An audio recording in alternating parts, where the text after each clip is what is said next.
Welcome back. Ask Coach Nate, episode 7. Can you believe we're on episode 7, Nate? This is pretty fun. It is fun. Yeah, Keep going. exactly. So today's topic, we're going to cover sweet spot training versus polarized training. Sweet spot training is something that you've probably heard of. I know that I read and hear a lot about it. Polarized training perhaps isn't quite as popular. And it's not clear that there's a dichotomy between the two, but sometimes it is represented that way. So we're going to ask Coach Nate on give us his perspective on both types of training, whether you should use one or the other or a mix of both, and how it would fit into your winter training program. So Nate, why don't you start with defining each of them, sweet spot training and polarized training, and then we can go into the discussion from there. Yeah, so I think in the history of training, both running and cycling, there's kind of this thought that like you want to have different intensities in your training. And over time, I would even say that there's like this development of this idea of like a gray zone or like a zone where you don't want to be training, which is pretty much exactly sweet spot training, where people think you should be doing like lower intensity stuff to like build your foundation, build your endurance, build your aerobic conditioning, and then you should be doing like really intense stuff so that you can get your like high-end energy systems and your cardiac output developed. And then other people have come along and said like, oh, you should be training like in the middle there because you can do much higher volumes of training just below your threshold, which is sweet spot training, which is like extended periods, like high volume training just below your threshold. So you might do a 3-hour ride and half of it would be at like 90 to 95% of your threshold or something like that. So it's like pretty intense, but you can do a lot of it. And it's really good at increasing like aerobic efficiency. And it can be very challenging in a relatively short period of time. So especially for people that are constrained in how much total volume they can train, doing sweet spot training is very appealing. So yeah, the stereotypical session would be like you warm up very thoroughly for like 30, 45 minutes, and then you do like an hour of sweet spot, and then you're done in 2 hours. Or you do a long ride and you just do like as much of it as you can, or you ride steady for an hour, and then over the next like 2 or 3 hours of your long ride, you do like 40-minute stretches of sweet spot with like very brief recoveries or something like that. What zone is sweet spot? Is that like in between tempo and threshold, or? Yeah, exactly. So it's like not quite threshold, but it's like really high zone 3. So like a high so it's tempo. like, yeah, so it's like not conversational. You're not just kind of like pushing the pace a little bit. You're like pushing the pace as hard as you could for 2 or 3 hours. You might not be doing it steady for 2 or 3 hours, but it's like just below your threshold. Right. I believe this is what Lance Armstrong used to do. I mean, he did a lot of stuff. Clearly, he did a lot of stuff. That's for sure. Clearly, to be successful at any high level, like you would have to be doing a lot of training at close to or around your threshold and especially for a tour athlete, like that's really appealing because you're doing a ton of very high aerobic output and you're doing it all aerobically. So you're like a little below your threshold. So you can keep building up from the ground up instead of like training your max. Like you're not like, you wouldn't see Lance doing, 10 by 3 minutes as hard as he could so that he increases his aerobic capacity, or any of the tour riders, because it's like, they're not as constrained by their anaerobic capacity. Like they're not trying to go win the tour because they can sprint hard at the end of a stage. They're trying to do like as much aerobic metabolism as humanly possible and as much fat burning as humanly possible so that when they get to the final climb, they can do threshold, 4 hour, 5 hours into a stage. So building up their like above threshold fitness and building up their tolerance of like high lactate levels and their ability to metabolize lactate isn't really like the biggest thing that is a constraint for them. One-day racers, maybe, definitely people that have to do like the classics where it's a lot of like hilly, really punchy stuff, and it's like intermittently like below threshold and above threshold. Like they need great aerobic fitness, but they also need to tolerate those really high paces. But the tour, like from minute 1 to the last mile going into the Champs-Élysées, like 99% of that is aerobic stuff for them. So that's what they want to work on for doing well at those races. I think that's a pretty good definition of sweet spot. So let's define polarized training. Yeah, so polarized training is, I think, something that like that phrasing is maybe popularized by Steven Seiler and his work on like looking at what a lot of elite athletes do to get into peak shape. And basically most of their training is below sweet spot. It's like steady endurance or like maybe tempo, but it's really not getting their heart rate up. It's definitely not loading up their system with a bunch of lactate, and they can do a high volume of that. And then to get in peak shape, they're doing really hard workouts that are at or above threshold. And so he did some interesting work about like showing that it doesn't necessarily matter entirely like what your workouts are, but you're doing like a couple of very hard workouts each week. So it might be like 4x4 minutes as hard as you can go for those 4 minutes. And then you do like 3 or 4 days of just kind of aerobic conditioning that's like pretty easy so you can fully recover. And then you go like, I don't know, 8x2 minutes as hard as you can go or something like that. The exact workouts might vary a little bit depending on what your goal was, like the kind of fitness that you're working for. But it is pretty interesting. Some of his studies showing that like 4x4 minutes or 4x8 minutes or 4x16 minutes might not really matter what the details of the workout is, as long as you're just going as hard as you can. But he's all about like all or nothing, like you're going as hard as you can or you're taking it pretty easy. Yeah, I've seen a lot of people talking about that type of approach. I haven't heard it called polarized, but there's a lot of people talking about, looking at there's always this thing where they look at like a pro athlete and they look at this high volume of like relatively easy training, Yeah. and then small volume of training.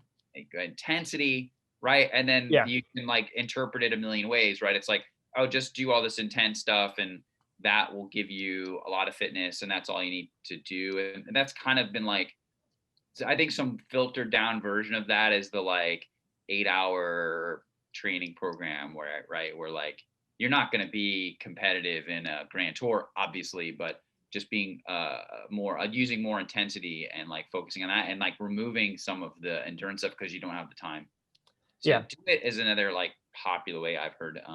Yeah, and it's funny because I feel like Seiler is his work is important because it shows that some of the details of the exact workouts that you're doing don't necessarily matter in the way that some people sometimes focus on the details in a way that's not useful to them. It's like it is really important that you go out and you go really hard if you're trying to get into peak shape, but you shouldn't like be too concerned about whether your intervals are 4 minutes long or 5 minutes long or 8 minutes long. Like that's going to be functionally pretty similar, the results that you get. And it's funny because he is pushing for or advocating for this approach that was like pretty well established, I think, and like popular because like growing up, you would hear people talk about like not training in that like gray zone of like it's intense, so you get tired, but it's not intense enough to bring about peak fitness. And that I think is like something that I haven't seen as much lately, but it's definitely like a long-standing tradition of like you don't want to be just like burning yourself up by going kind of hard all the time. But that's potentially what some advocates of sweet spot training would be advocating for, is just going like pretty hard, but a lot of it. Yeah, that's what I've typically heard from people that I know who ride a lot, is that like don't just go 3/4 all the time. Yeah. And like I don't know, like that seemed to be good advice for me, right? Like I'm not a professional. I just kind of ride recreationally. I get 8 to 12 hours of training a week. So I ride a lot. Yeah. And there was a point where I rode really a lot. And so when I was riding that much on top of like working and all my other responsibilities, I did get the sense, I mean, these are all really difficult to measure, right? So ultimately it comes down to like your perception of your performance, which I don't believe is the best way to measure it. But it did feel like, because when I did the high volumes, like when I did more than 10,000 miles in a year, I never really was rested enough or focused enough to do the really high intensity stuff. And when I dialed it back a little bit, I feel like I could go at a higher intensity. So it wasn't like the worst advice for me, but everyone's unique. Yeah, I mean, I think that that's really common. I feel like sweet spot training can be really great, and I would say that I've employed that myself in a certain way a lot over the years, especially being like a stage racer and somebody that is more focused on road racing and aerobic fitness. And I definitely use that type of training a lot, where we have a lot of like tempo or high tempo and high endurance volume, especially this time of year. But you definitely can't maximize your fitness if that's all that you do or focus on, or if you use up like 90% of your capacity to recover to do those workouts and recover from them. Like you want to, like even in the middle of winter, when you might be focusing on just building strength and building aerobic conditioning, you want to mix in a little bit of higher torque stuff, higher intensity stuff, not necessarily going out and doing like all out sprints every week, but you want to do something that's a little bit higher intensity. And you don't want to just burn yourself up doing 5 workouts a week that are all focused on your sweet spot, because then you're just tired all the time. Like you're never fully fresh, so you can keep doing it, but you're never fully like stressing yourself and recovering. So it's all about finding finding the sweet spot for you for like how much training you want to be doing of different intensities and volumes at different times. But like your example though of doing like high volume training where it's like you're always kind of tired, like you're pretty fit, you can go ride, you know, a century every weekend and it's like not a big deal because you've just built up so many miles. Like that is a perfect example of where if you're training, you know, whatever it is, 12, 13, 14 hours a week, and you're just like racking up as many miles as you can, almost invariably, if somebody is on that kind of schedule where they're training as much as their body can kind of handle, if they dropped it down by like 2 or 3 hours or like dropped it down by 15% of their volume, but mixed in a little bit of intensity, they'll probably get better results.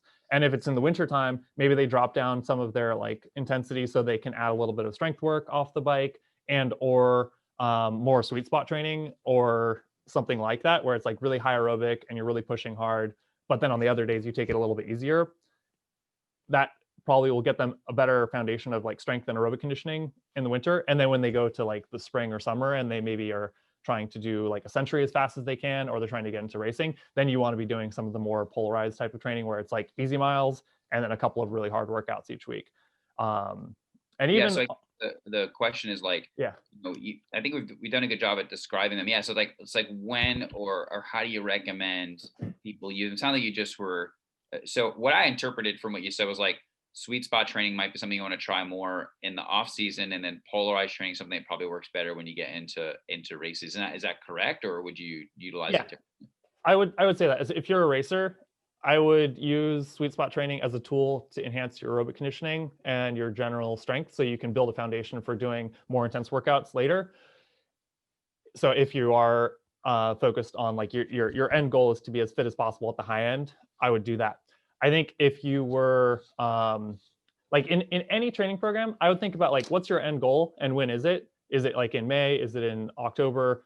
Are you a triathlete that's trying to go hard for 10 hours because you're an Ironman triathlete? Or are you like a crit racer and you want to go very hard for like 45 minutes, but it's like extremely variable? Like those outcomes are very different.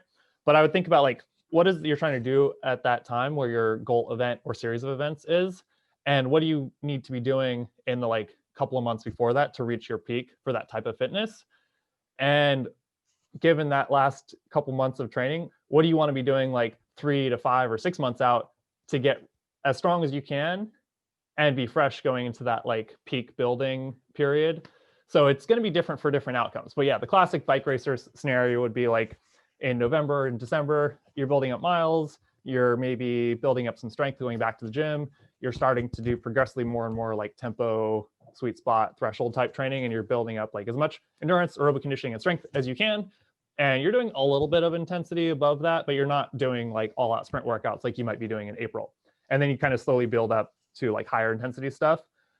If on the other hand, you were focusing on doing Leadville or a half Ironman or a full Ironman triathlon, like your sprint power doesn't matter at all for that. So that doesn't mean that you shouldn't be doing high intensity workouts, but you might focus on building up strength and endurance and aerobic conditioning. And then maybe in February and March and April, you work on threshold fitness and aerobic capacity fitness so that you still have a easy enough training volume.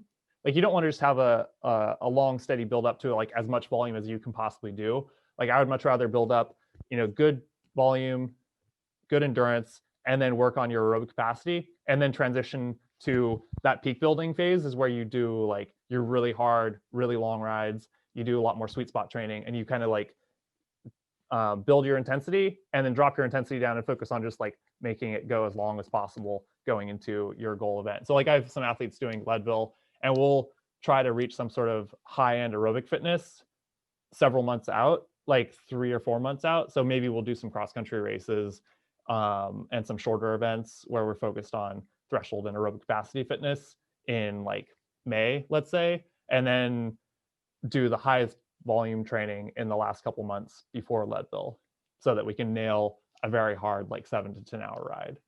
Yeah. I guess last question.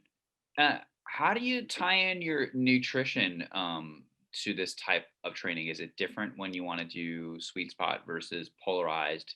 Is it different in the winter than it is in in the race season in the summer? And of course, like nutrition is a complicated topic, and we'll do more on that. But give a quick summary of like your thoughts on nutrition within the polarized sweet spot training kind of context. Yeah. So generally, I would think about all nutrition as like you want to start with a foundation of high nutritional value foods that have a balance of macronutrients. Because like as an athlete, you need a good bit of protein to build up new enzymes to get fitter and to repair any like tissues that need to be rebuilt because you like damage them some, or that your body recognizes that your actin and myosin fiber filaments aren't like as numerous and you need to build up more. So like, the soreness that you experience after a hard ride early in a training program or after going to the gym, like you need protein to deal with that stuff.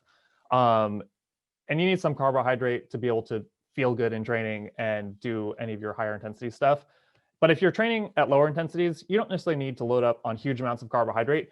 As your training intensity goes up and your volume of intensity goes up, your carbohydrate intake needs to go up substantially. And most of that should be focused on during and right after your workout so that you can replenish fuel as you're using it while you're training. So if you're doing like a hard training ride that's like 3 or 4 or 5 hours long and you want to be eating a lot of carbohydrate during that so you can keep going, and you want to eat carbohydrate afterwards to replenish that. So it's all about recovery, not like pre-fueling. But in the winter, you're building endurance and you're doing like not even sweet spot, but like below sweet spot training. You don't need a ton of carbs for that. But if you are doing sweet spot training, it's close enough to your threshold that most of that energy is coming from muscle glycogen and blood glucose.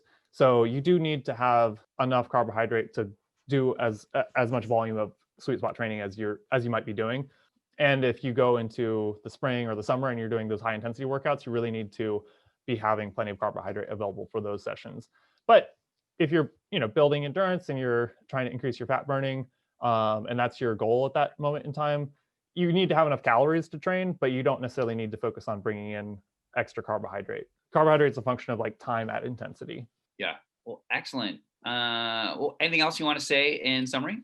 I would just think about adding on to thinking about like what your goal is and targeting training that's going to help you get there. I would think about your whole training cycle. The difficulty of your training as a whole should go up as you get closer to your peak. So whether you're doing a ton of sweet spot training or you're doing really intense workouts and really easy workouts, you just want a slow and steady ramp to whatever your peak fitness is. You don't want to be going like full gas all the time. And you also don't want to be like taking it easy where your training feels easy unless you're actually like taking a break. Taking a break. That sounds nice for holidays. Well, thanks for joining us. If you like this content, like the video, subscribe to the channel, and give us your feedback on topics that you'd like to cover. There's aspects: training, nutrition, racing, riding, running, whatever you guys would like us to talk about.